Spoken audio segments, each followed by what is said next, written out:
Hey everyone, thank you for tuning in to this episode of the CloudSapio Cybersecurity Sync. I am joined today by Dorene Rettas. Hi Dorene, welcome. Hi, Matt. Thanks for having me. Thanks for joining us today. Dorene is the co-founder of Cybersecurity Tribe. They have a content platform for CISOs to share their insights, private video roundtables, and a community of cybersecurity leaders. Dorene, thank you again for joining us today. Yeah, glad to be here. So can you give us just a quick little background of what your background is, as well as a little bit more of an in-depth take on Cybersecurity Tribe? Sure.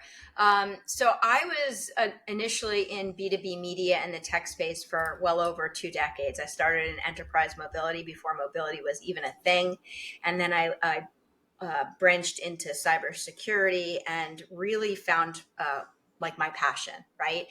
And my business partner, Barry McIntyre, and I started Cybersecurity Tribe because we saw somewhat of a disconnect between what the vendors wanted and what the CISOs wanted and how to sort of bridge that gap for them. And so Cybersecurity Tribe, by allowing practitioners to actually share their insights with one another through content and then also connect in private settings, that has sort of answered the need.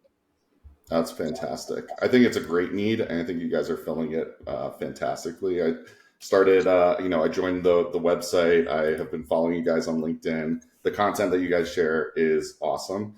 And for anybody out there that's listening that is in the cybersecurity space and just wants that constant feed of information in the information security, cybersecurity space, it's a great platform to get involved with.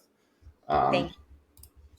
Yeah, so one of the things I want to you probably have the best perspective of this than anybody could have on the podcast. So one of the goals of this episode is I want to talk a little bit more about the CISO role, and I want to talk about it a little bit more from their perspective. Does that sound good? It does. I mean, obviously, I'm not one of them, but I speak to multiple CISOs all day, every day, and they're pretty candid with me in these discussions. So I think I can give some good information, I hope. I agree. And I think that getting that outsider perspective will kind of give us a little bit of that bird's eye view on the role and, just gain a little bit more insight for people either in the field, wanting to get into the field, or, somewhere in between.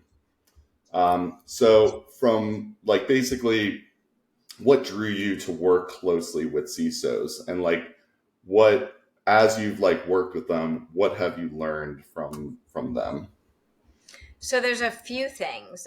First of all, I've been really fortunate and somewhat blessed in that I've had so many strong CISO supporters over the years. And when you have good supporters, it really pulls you in to want to work with them further. So that's the first part of it. The second part is it's just fascinating to me. The whole industry is fascinating. It's forever moving.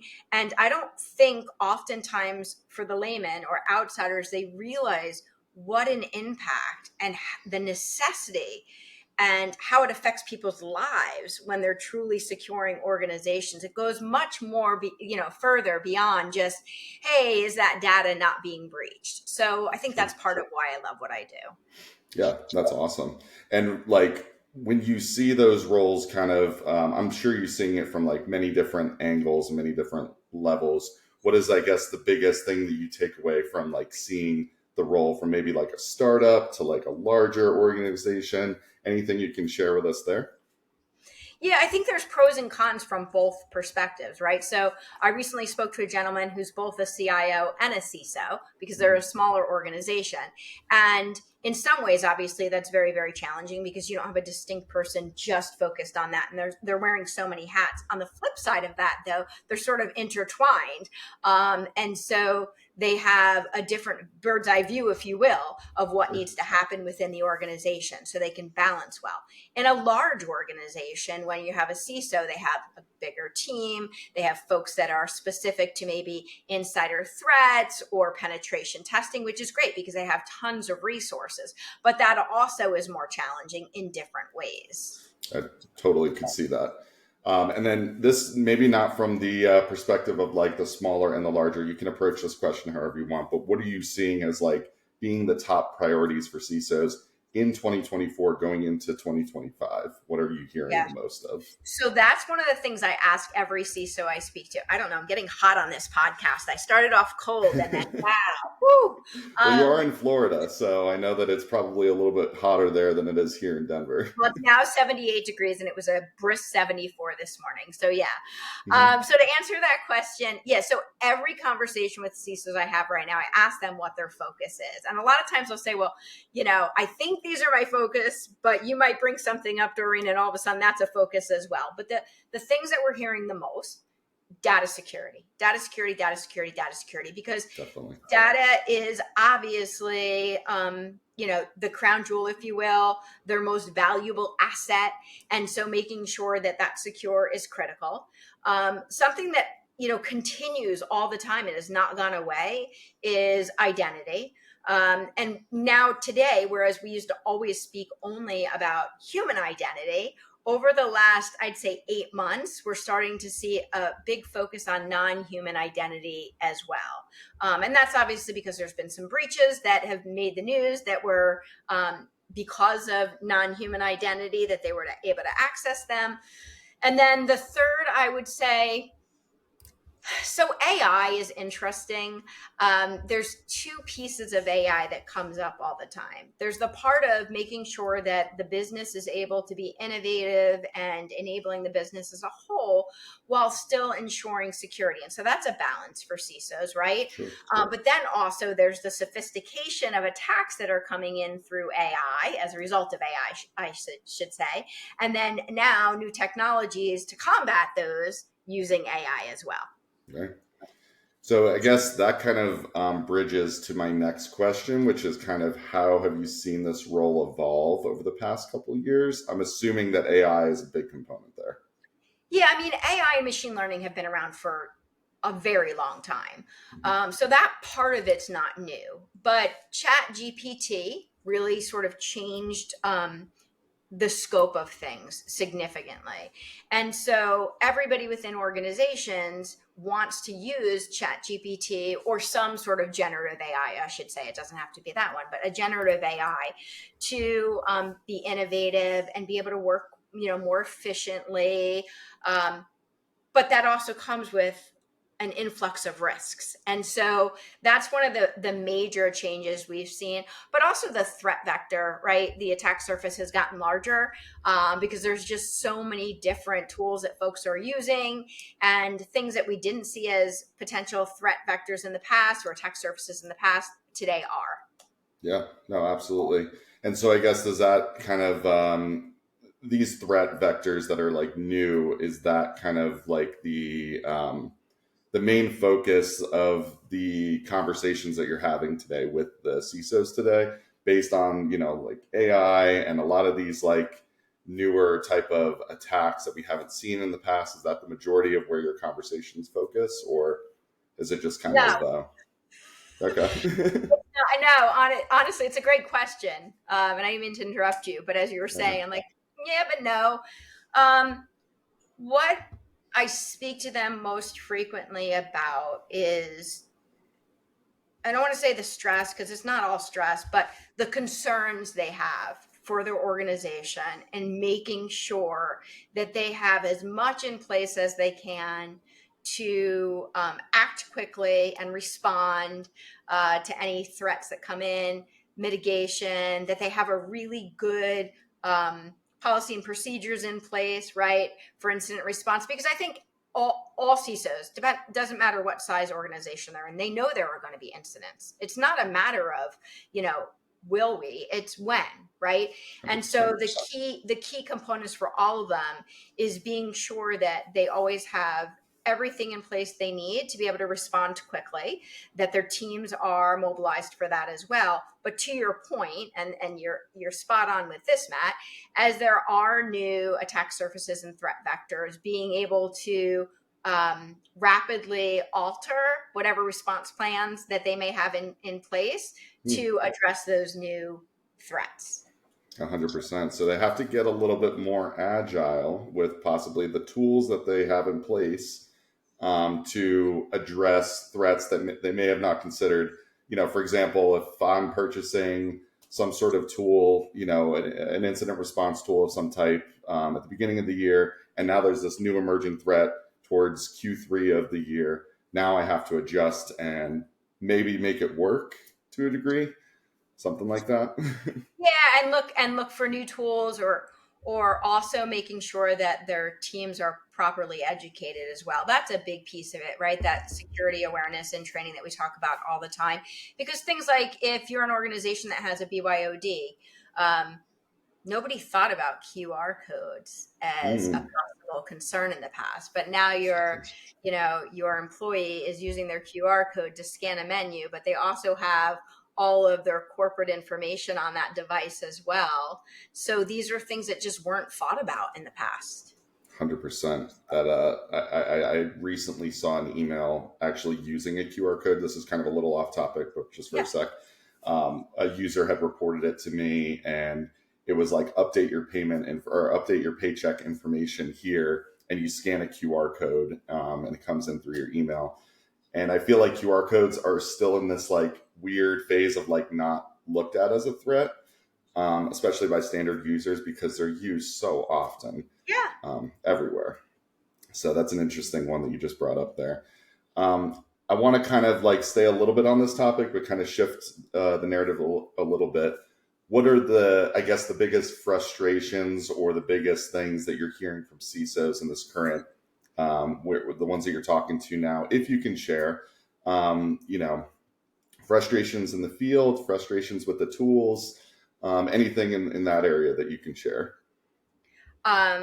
So look, everyone has a different frustration. So we do hear a lot about burnout. And I have to tell you, as much as it's in the news and we've covered it a lot, I rarely, if ever, have a CISO who legitimately complains, right? They know what they signed up for when they went into that role. It's a chosen role, but they're exhausted for sure. It is a 24/7 job. You always have to be on and thinking about what's going to happen. So I wouldn't say so much a frustration, but just the reality of what they're taking on.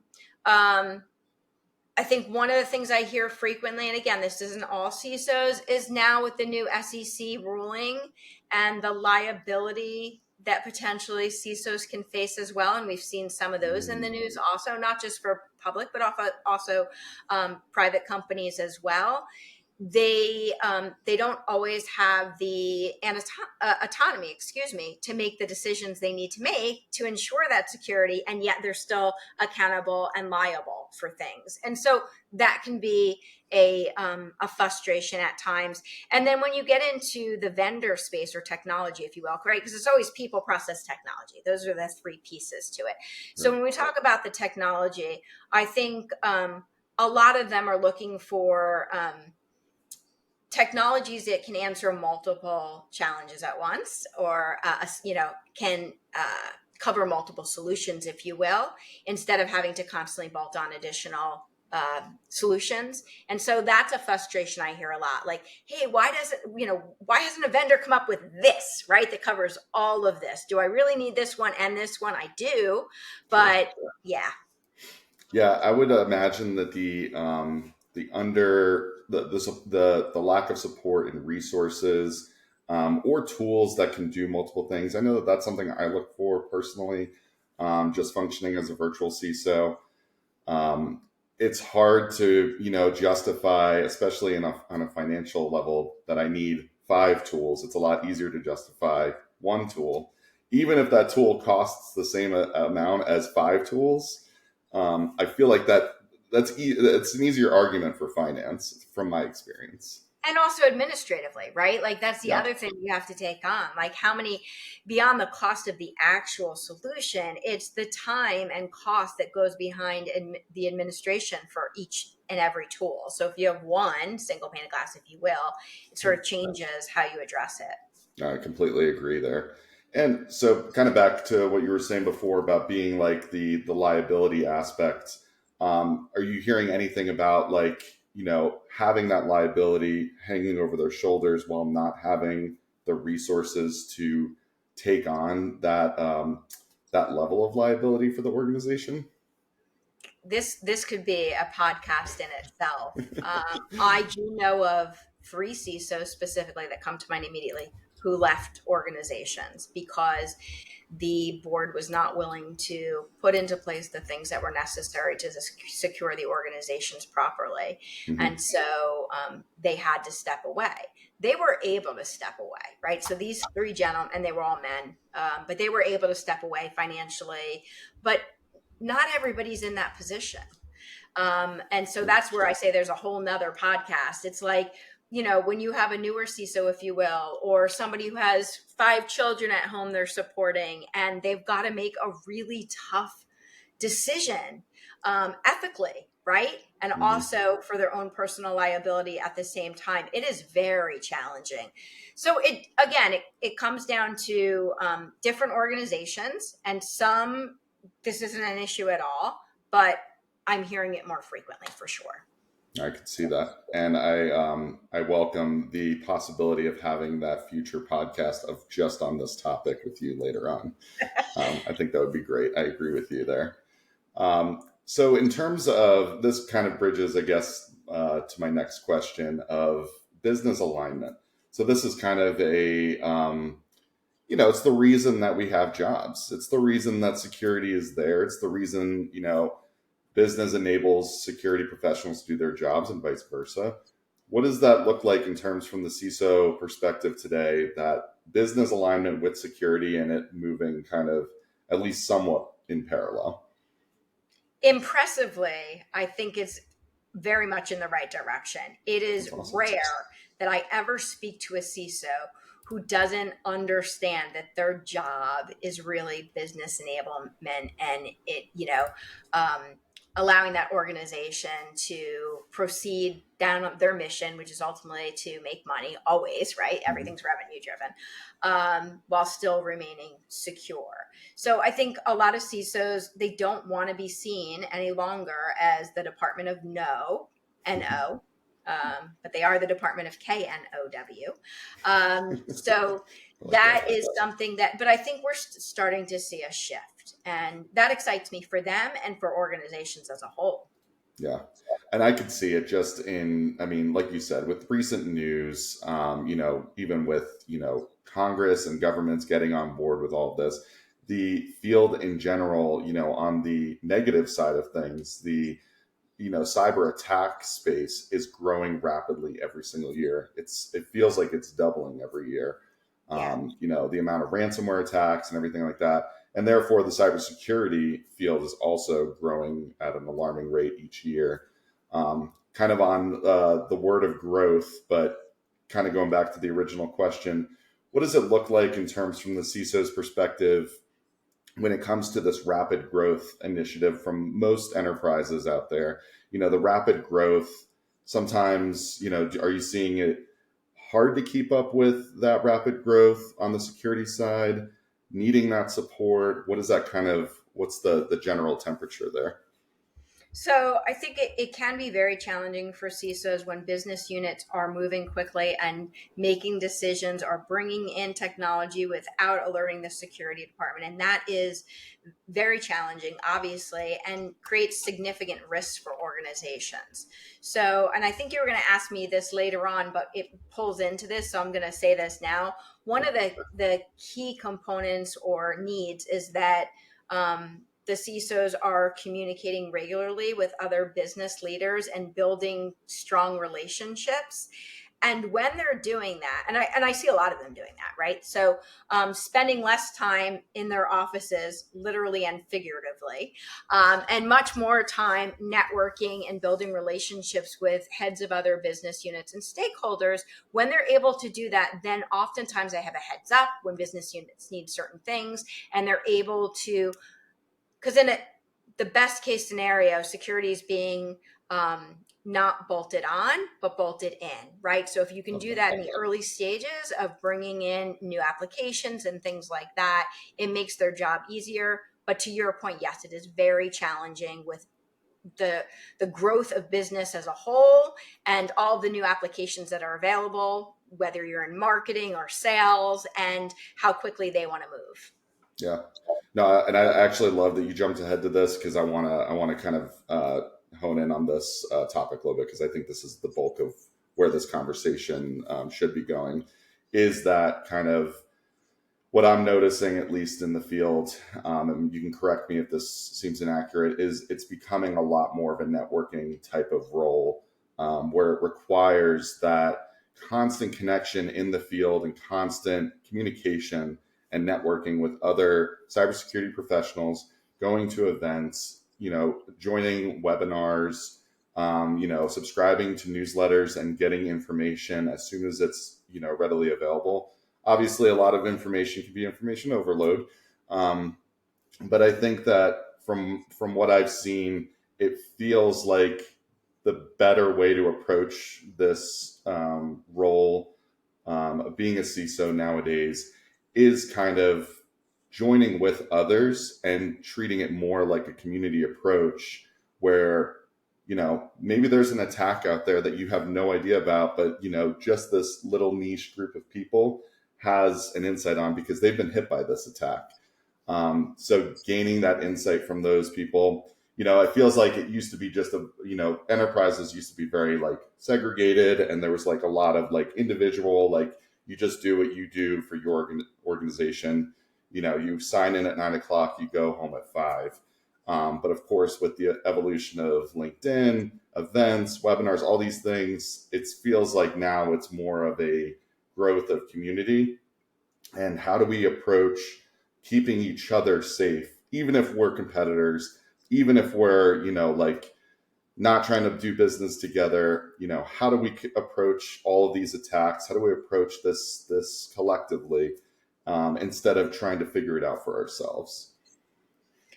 So I was smiling as you were talking because by coincidence, you're sort of plugging us unintentionally because that's really what we do and why or we do intentionally,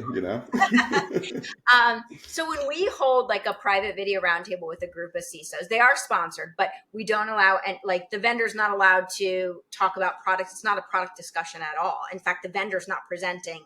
It's very different than any others. We have a topic that they can sign up to participate in. So we'll have like 8 CISOs on there. There's a reason why I'm going down this path based on what you just said. No, So let's say, we just had one recently around the sophistication of phishing attacks because of generative AI. And basically, what are CISOs telling their employees today, right? The things you used to tell your employees about emails, grammatical errors, these things, that doesn't exist anymore, right? Because everything's so sophisticated. So we had a roundtable around that. So there were 8 CISOs talking. They are private, so I can't share specifics. But what was wonderful was like one would say something, the other would be like, wait, so how are you doing that? Are you using a technology? So what are you telling? Can you share that template with me? And at the end, I got an email back that said, I learned something today that I'm adopting within my organization immediately. And I love that. There, whether we're doing them or other people, there are a lot of them out there. There are a lot of great ones out there. But when they're horizontal, so you're not just financial services in there, but you might have financial services, healthcare, which is great as well because you're learning from early adopters and you're hearing what others are doing and you're sharing your ideas. And I light up when I sit there and listen to them talk to each other. And I literally just sit back and just let them do their thing. And it's really nice to see them helping each other and learning from one another and wanting to share with each other what they're learning. It's what life is all about or should be about.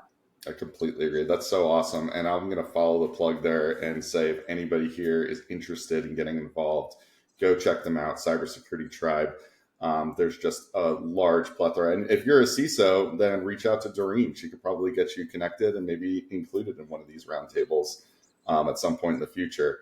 But yeah, no, I absolutely love that. I just think it's so great that we're just kind of at this point now in technology where it's just like, things have evolved so much and it can be a little information overload knowing what tools are out there, what types of attacks are out there, what different types of new things are being introduced every single day, whether it be on a positive or a negative level. And just having these like communities to be able to connect with, ask questions, From my own experience being at, some cybersecurity events recently, just this past year, going up to people after they've given a presentation, for example, and just asking some questions, even if I might know a little bit about the topic, getting their perspective on the topic, and getting their insights on what they're seeing from their perspective, from their organization. It's just awesome. It's such a great way to approach the career. Agreed. So, in terms of the career aspect, is there anything that you can share? It doesn't have to be overly complex or technical, but in terms of people that are maybe climbing the ladder in information security, trying to get into that CISO role, or maybe just starting out. Maybe they're just fresh out of college, or they're starting a new major in college, and they're looking for a way to get up into that level, into that role one day. What would you say from your perspective is like the key factors there? So I learned a lot recently on this. I feel like I'm capable of answering because we had a webinar called The Path to CISO. And we had 3 CISOs, Randall Fritchie, who's the CISO of Denver Health, Andrew Wilder, who's now the CISO of a company whose name I'm going to get wrong, and Sue Bergamo, who is a former CIO and CISO, who educated our audience on this specific topic, Matt. So some of the things they said, this was really interesting. So when looking for a job, everybody wants to be like a penetration tester or a SOC analyst. That's what they said. So they're highly competitive and they're good. But when you find something that's so competitive, find another niche. There's a lot of other avenues to get into, third-party risk management. There's a variety of other areas to get into that aren't quite as competitive and will allow you to find something sooner. So that was one thing they said. For those that are farther along in their journey and want to get to that CISO role, we talked a lot about certification and training. And one thing they all said was the CISSP seems to be the one staple, if you will, in all postings. Like that's the one thing that everyone's looking for. So that will not replace experience, right? Experience comes first. Finding a company that's a cultural fit both ways. Being able to work really well with people. There are a variety of other things that go into getting to that CISO role, but they all recommended that the CISSP was an important component. I completely agree. It was a little bit over a year of my life, but I'm happy to say this past July, I finally passed my exam. 3 tries, but on the 3rd try, I finally made it and I got it. It's a very hard exam, just to give whoever's listening out there, if they want some more information, it's a little bit of a hard exam, but I would actually argue it's not that hard if you understand the goal of the exam. The point of the CISSP is to make you think like a manager, to make you think like a CISO, to really think at a high level versus on a technical level. That's my quick tip about it. I love also that they suggested that certification as well. I see it everywhere. I don't browse job postings that often today, but when I do on LinkedIn, it seems to be not a requirement all the time, but it seems to be listed there more often than I've seen in the past. Matt, so that I don't ask you to re-record this entire podcast, I have to say I looked up where Andrew Wilder is now because I can't go out without saying where he's with. He's with VetCorp. He just joined VetCorp as their CISO. I Perfect. Feel better. I know. I appreciate you looking that up and getting that information. Thank you. You didn't have to, but you went above and beyond. So I appreciate it. In terms of the role, we're going to kind of start to wind down a little bit here, but I want to get some final questions to you because while I have you, I want to try to gather as much information as I can for the listeners. What do you see about the role changing over the next couple of years? What does the future kind of look like for the CISO? What does the, you could say 5 to 10 year time frame look like for the CISO role? I thought a lot about this when I read that question from you, and I was like, I don't know if I really have an answer because I don't have a crystal ball. But some of the things that I would like to see. and I hope for, is that CISOs have more autonomy, if you will, and trust from the board and the stakeholders to know that they're going to understand the risk tolerance and appetite and do what's necessary to permit the organization to move forward with their mission while still remaining secure.